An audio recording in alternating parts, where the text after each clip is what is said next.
네, 안녕하세요. 뉴욕 시그널의 크리스 정입니다. S&P 500이 어느새 6월의 저점에서 23%가 넘게 올랐더라고요. 6월 20일 이제 시장이 저점했을 때 뉴욕 시그널이 그 나스닥하고 자유소비재의 상승 전환 가능성을 말씀드렸었는데요. 어느덧 나스닥은 그때부터 무려 20%가 올랐습니다. 참 2주 만에 많은 일이 있었던 것 같아요. 모든 사람들이 이 시장이 더 하락할 것이라 보고 있는 상황에서 시장의 이런 랠리는 좀 당혹스럽죠. 그래서일까요? 제가 어디서 봤는데 이번 랠리는 모든 투자자들이 싫어하는 랠리라고 하더라고요.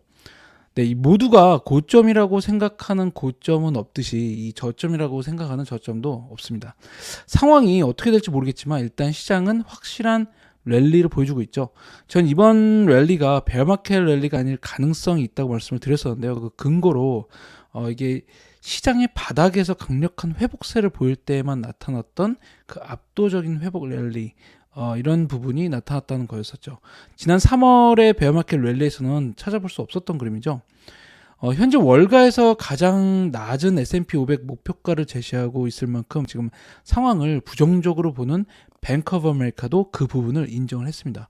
이 뱅크 오브 아메리카는요, 현재 S&P 500의 회복 랠리가 일반적인 베어마켓 랠리가 아닌 그 강세장의 시작일 수도 있다라고 분석을 하면서요, 그 근거로 두 가지 지표를 꼽았죠. 바로 이제 제가 지적했던 등락지수, 어드밴스 디클라인 하고요. 그리고 52주 최고가를 기록하는 기업하고 52주 최저가를 기록하는 기업을 뺀 지수, 이건데요. 이 두 지수 모두 시장의 전반적인 방향성이 어디로 향하고 있는가를 보여주는 일종의 시장의 폭, 마켓 브레스, 그러니까 그 건전성을 보여주는 지표죠. 특히 아무도 주목하고 있지는 않지만 이 뉴욕 증시에 상장된 모든 기업들의 지수죠. 이 뉴욕 스탁 익스체인지, 이 지수의 등락 지수가 이전의 하향 추세를 상향 돌파하고 있다는 점을 주목을 했습니다. 또한 바닥 역시 더블 바름을 만들고, 즉 이제 쌍바닥을 만들고 상승 추세를 보이고 있다고 했는데요. 이 전형적인 바닥에서 나타나는 패턴이죠. 키 인디케이터는 또 하나 있습니다. 바로 52주 최고가를 찍는 기업하고 52주 최저가를 찍는 기업들을 뺀 지수인데요. 결국 잘 나가는 기업이 더 많냐, 아니면은 못 나가는 기업들이 더 많냐를 보는 거죠. 이 데이터의 이제 10일 이동 평균선이 현재 0에 이제 다다랐습니다. 중위값이죠. 이 지수는요, 사실 나스닥의 경우 올해 단 한 번도 플러스 전환을 하지 못했어요.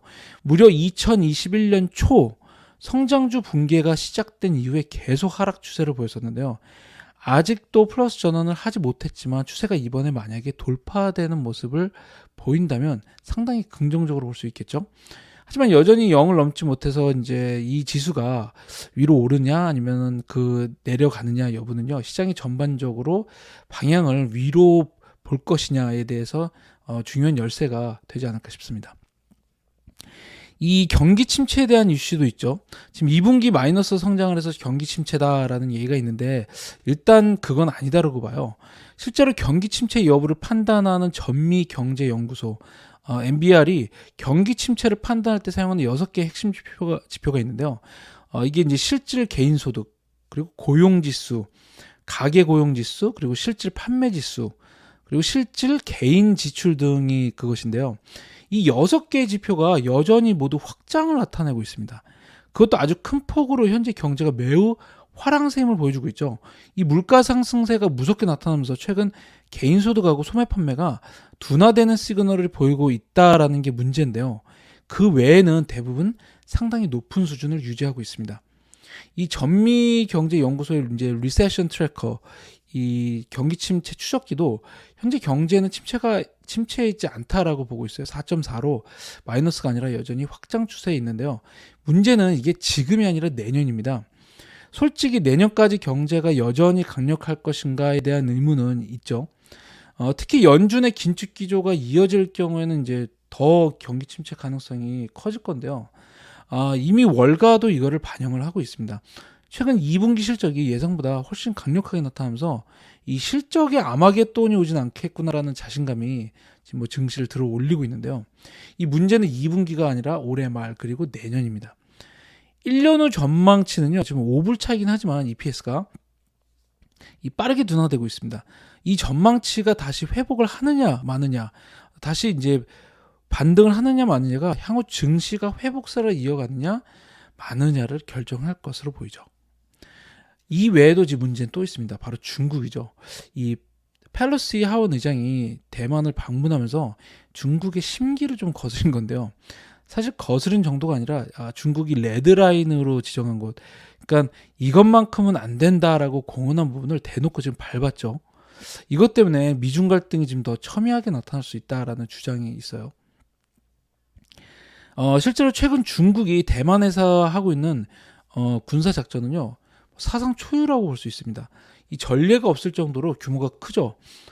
더군다나 대만을 이제 사면에서 모두 포위하는 지금 군사 훈련이라고 하는데요. 이걸 지금 보시면 누가 이걸 군사 훈련이라고 하겠어요. 우리나라에 만약에 일본이 우리나라를 다 삼면을 다 싸고서 군사 작전이라고 하면 이거는 전쟁을 선포한 거나 마찬가지죠. 이건 이제 중국 입장에선 대놓고 이제 포위 점령 작전이다라는 걸 보여주는 건데요. 이 문제는 중국이 세계 물동량의 88%가 지나는 핵심적인 대만 해협을 4일 동안 꽉 막으면서 이제 막 회복하던 공급망 문제가 다시 악화될 가능성이 있다라는 겁니다. 문제는 이게 공급망뿐이 아니에요. 중국 최대 배터리 업체인 CATL이 미국의 건설에서 그 포드하고 테슬라한테 공급하려고 했던 공장 건설 계획 역시 연기를 했다는 건데요. 이게 뭐 대단한 시라고 얘기를 해라고 할 수 있겠지만 그게 아닙니다. 대만 문제는 중국의 영린을 건드렸다고 볼 수 있죠. 미국이 펠로시가 대만을 간 이후에 뭐 개인 정치인이 그냥 일탈이다 뭐 이런 식으로 이야기를 하면서 계속 미국은 하나의 중국 원칙을 지킨다라고 얘기를 했어요. 하지만 펠로시는 일단 야권이 아니라 여권 정치인이죠. 지금 백악관을 차지하고 있는 여권의 정치인입니다. 거기다가 하원 의장이죠. 부통령을 빼고는요 권력 승계 2순위입니다. 중국으로서는 그냥 넘어갈 수 있는 문제가 아니죠. 시진핑은요 현재 문제가 많아요. 중국 내부적으로도 코로나부터 시작해서 뭐 경제 문제가 발목을 잡고 있고 대외적으로는 미국하고 갈등을 계속하고 있죠. 이 펠로시가 대만에 도착한 이후에요. 중국 정부가 아무것도 안 했다고 지금 중국 내부 언론이 들들 끌었다고 합니다. 시진핑은요 올해 10월에 역사적인 4년임을 계획을 하고 있죠. 이건 중국 내부에서도요 굉장히 복잡한 문제입니다. 시진핑으로서는 지금 리더십에 흠이 가는 걸 원치 않을 텐데요. 대만 문제로 인해서 이제 상황이 좀 복잡하게 됐죠.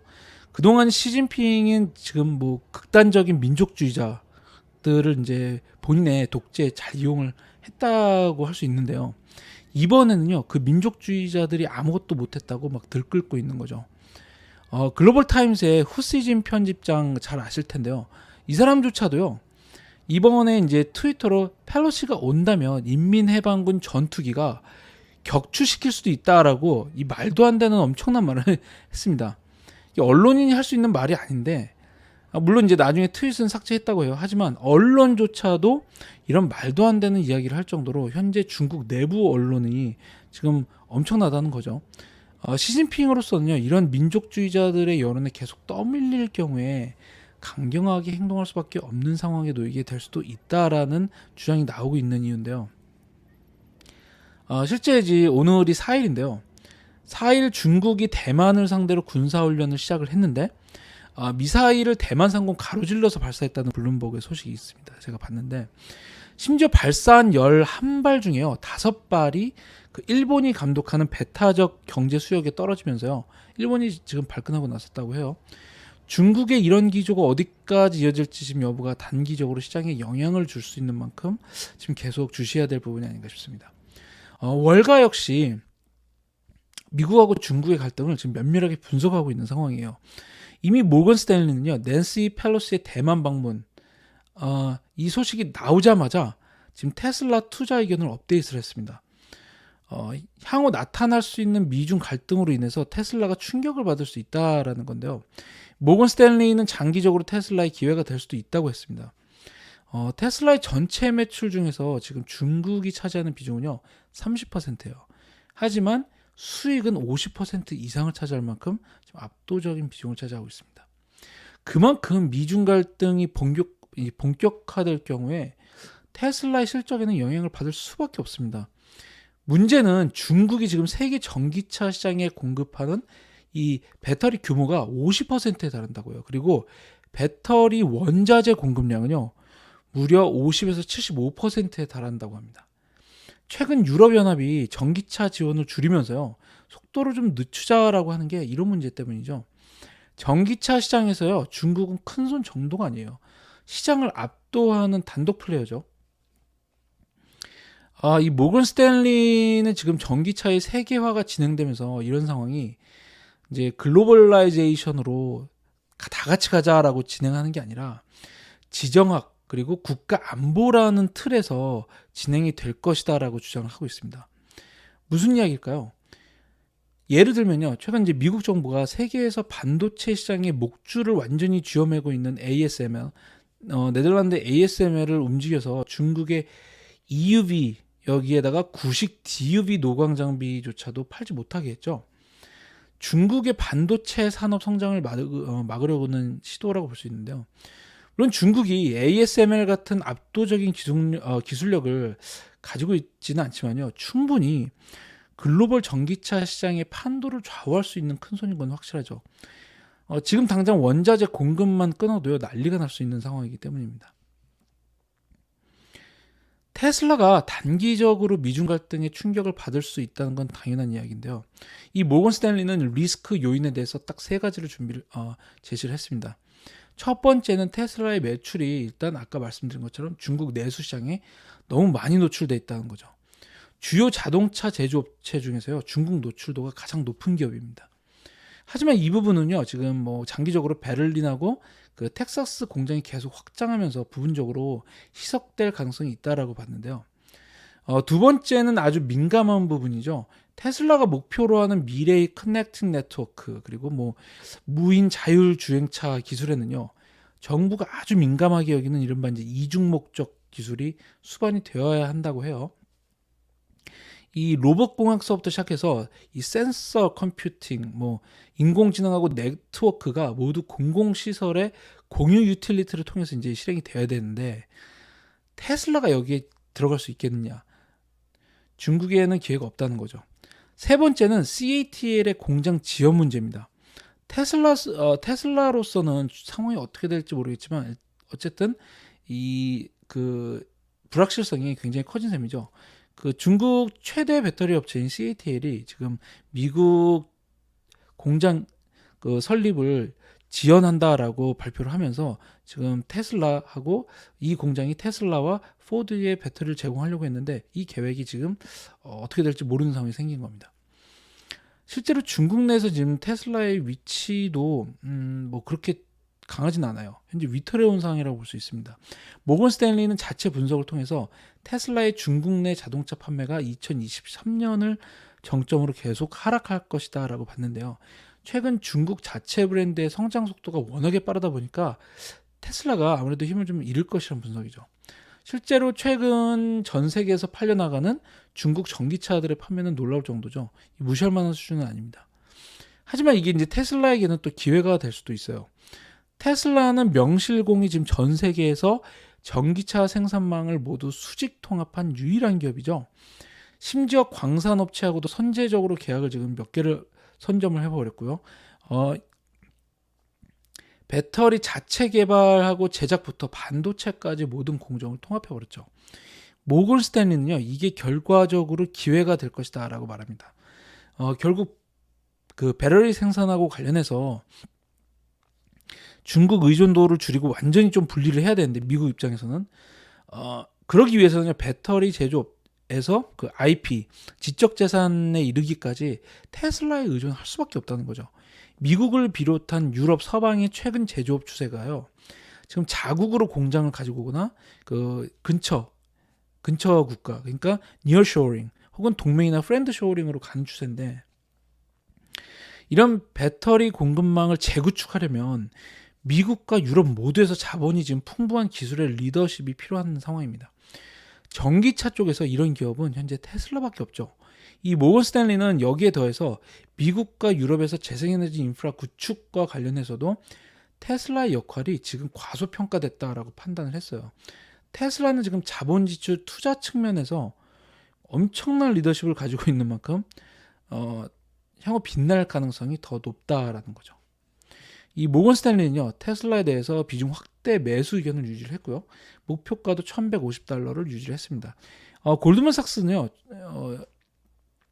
최근 중국 주식들에 대해서 이제 미중 갈등 때문에 단기적인 변동성은 커질 것이다라고 보고 있는데, 상황이 심각하게 확대되지 않는 상황이 개선될 것이다라고 전망하면서 장기적으로는 긍정적인 의견을 좀 유지를 했어요. 이 미중 갈등은 계속 이어지고 있는 악재죠. 그만큼 새로운 게 아니라서 큰 충격을 주기는 어려울 것으로 보이는데요. 다만 지금 대만이라는 중국의 영리인을 건드린 만큼 상황을 좀 주시해서 봐야 할 필요는 있을 것으로 보입니다. 네, 오늘은 최근 시장의 가장 핫한 이슈라고 할 수 있는 경기 침체 그리고 미중 갈등에 대한 부분을 살펴봤는데요. 특히 테슬라가 중국 노출이 좀 높고 최근 핫한 기업이니만큼 모건 스탠리의 분석을 찾아봤습니다. 좋아요와 구독 그리고 이제 댓글로 많은 격려와 의견 부탁드립니다. 모두 성투하시기 바랍니다. 감사합니다.